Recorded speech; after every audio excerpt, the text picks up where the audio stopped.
Hello， 大家好，欢迎来到主任的科技屋。在上个视频里，我们介绍了 OpenAI 最近的大动作，就是他们即将发布的 AI 绘图模型刀 E3，完美的结合了 ChatGPT 的优势。那么今天我们来介绍 OpenAI 最大的竞争对手谷歌最近的大更新 Bird 可以连接谷歌应用了。Bird 是谷歌今年3月发布的 AI 聊天机器人。其意义就是回应 ChatGPT 给谷歌带来的冲击，越来越多的人开始习惯使用聊天机器人来检索信息，而不是去谷歌引擎一个一个去筛选。谷歌也意识到了这一点。9月19日，谷歌发布了 Bird 有史以来最大的更新，那就是可以通过 Bird 去连接 YouTube、谷歌 Mail、谷歌 Map、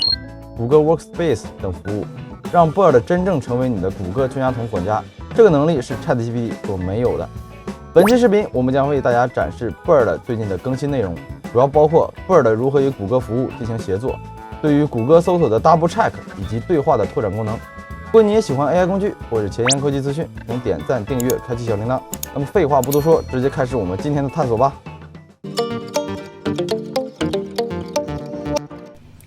OK， 首先来到 Bird 的官网啊，然后右上角先登录我们的谷歌账户啊，登录谷歌账户之后就可以使用我们的 Bird 了。Bird 是一个完全免费的一个状态，现在是。然后左上角这有一个 Experiment 啊，说明这个 Bird 现在属于一个实验版本。点击 New Chat 就可以进入我们一个聊天对话的功能。然后这里也说了，如果你不知道怎么开始的话，它给你2个灵感啊，是随机的，这就是做参考了。聊天就跟这个 ChatGPT 相类似，但是这块可以上传你的图片发送就 OK 了。这块支持语音的一个输入。然后右上角首先是我们的 Bird 的一个最近的活动，这个活动是你最近 Bird 的一些这个状态。OK， 第二个就是我们最近更新的这个主要的内容啊，就是这个谷歌的这个应用啊 ，Bird Extensions。这部分就是如何通过 Bird 去与我们这些谷歌应用去协同合作啊。这里目前是有5个然后 Google Workspace 呢，它是3合1的一个状态啊，它是集成了这个 Gmail， 然后 Google Doc 和这个 Google Drive 的。然后这个 YouTube 呢，这默认是关闭的，我们需要打开就可以与我们这个 YouTube 进行一个联动了。当然，所有的这些谷歌应用都是基于你当前这个账号的内容。OK， 我们一个一个展示啊。首先，在聊天对话框，我们输入符就可以看到我们所有的这个谷歌应用啊。可以看到目前只支持这7种啊。然后我们先来一个一个试啊。我们先来试一下这个 Gmail 啊。我们这边也是准备了一些文案，我们先来试一下中文可不可以 ？OK， 默认你是不需要加符的。如果你想只针对于这个应用的话，你可以它就像这样。可以看到他说我已经检查你的 Gmail 邮箱，最近一封是来自 Bird 的，然后是9月25号几点。其实他是在撒谎。可以看到我最近的一封邮件是 Canva 来的并不是这个 Bird， 而且它这个形式一看就是模板，不知道为什么这个中文这竟然是骗我的OK， 当我再次尝试询问他的时候，他直接告诉我了 Workspace 扩展功能尚不支持简体中文，但是我们一直在添加新的语言版本，说明目前的状态是不支持中文的那我们这里也准备了一些英文来我们看一下效果。首先是让他去总结我最近的一些有关于 Discord 的邮件。这时候我们发现它已经出现这个 Google Workspace 这种标志了，证明它正在检索。然后下面也展示了对应的 Gmail 的实际的内容这次可以看到它是检索成功了。OK， 这是我最近的一些关于 Discord 类的一些。那么有了这些功能，我们甚至可以让它去展示一些我最近的一些邮件给我。OK， 它可以看到它已经帮我检索到了这个 Reddit 最近的一封邮件然后在右侧这个地方可以看到它有3种草稿的形式，你也可以刷新这个草稿的内容。刷新以后呢，它其实就是变了一种形式然后所有的对话在这个地方我们都可以更改它给你输出的一个内容形式。右侧这个地方我们可以去让它去播报给我们。OK， 然后 Here is the latest Reddit email content for you. Subject. 然后左侧的这个地方呢，是它具体的检索的一个内容的步骤。OK， 然后对于 Gmail 来讲呢，我们尝试让它去帮我们发送一封邮件，看它有没有这个能力啊。可以看到它的答复啊，他说我并不能够发送一封邮件给 Steam 啊，因为我现在作为一个大语言模型，巴拉巴拉巴拉巴拉啊，说了一大堆。OK， 可以看到目前这个它调用 Gmail 的能力是不支持发送邮件的。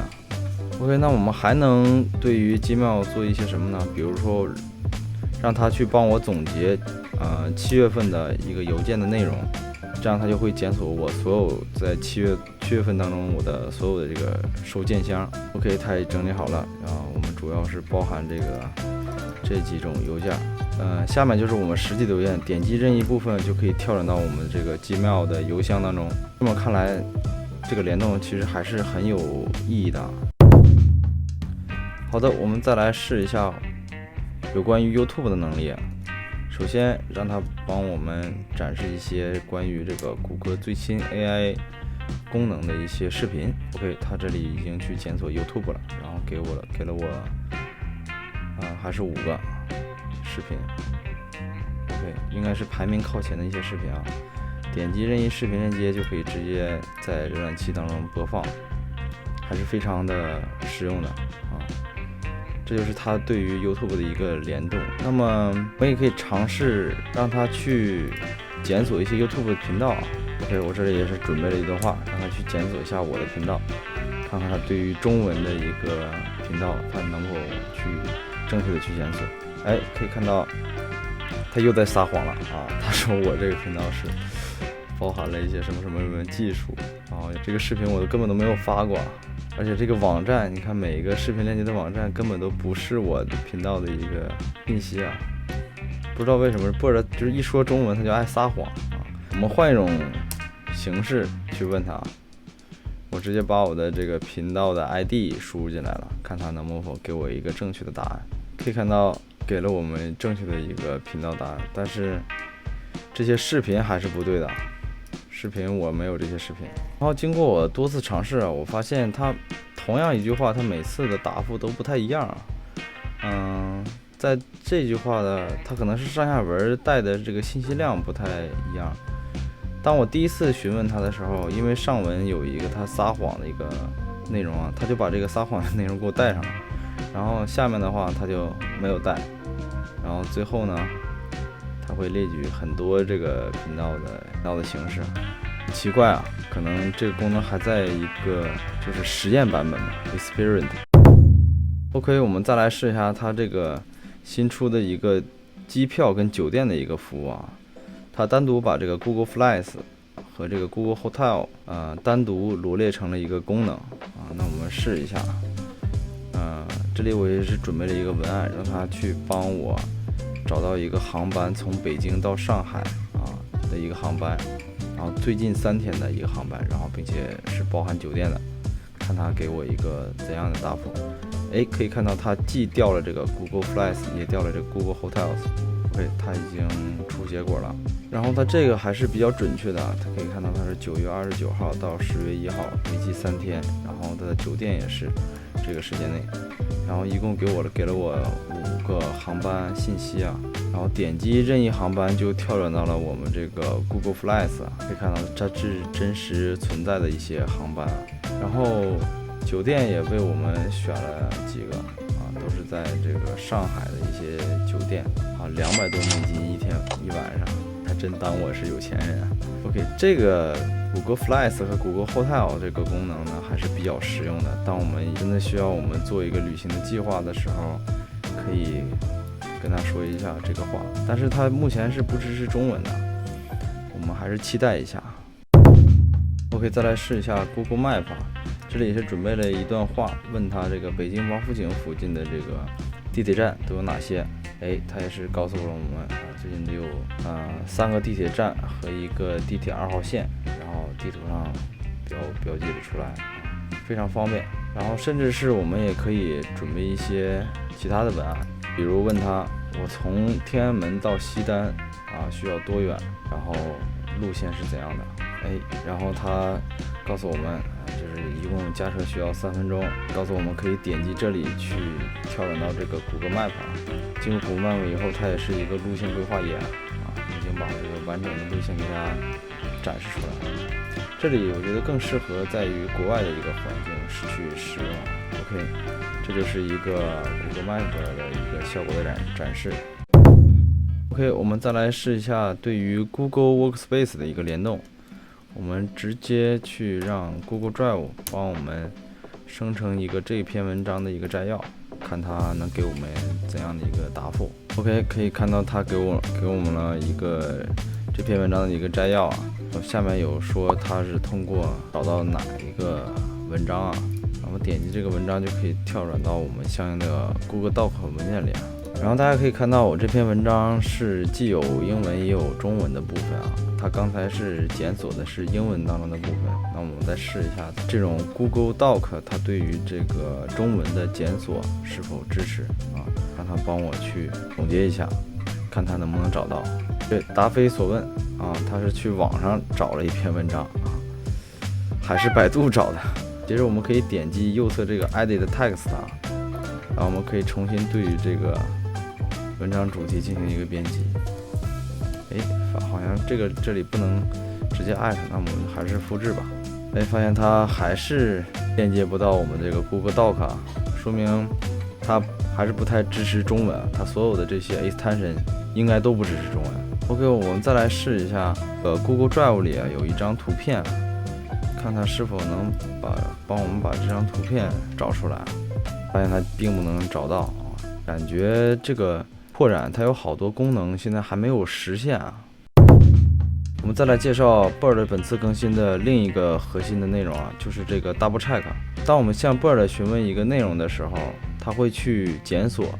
并且展示它的一个答案。其实这些答案呢，都是它通过谷歌这个大的搜索引擎去各个网站去检索的。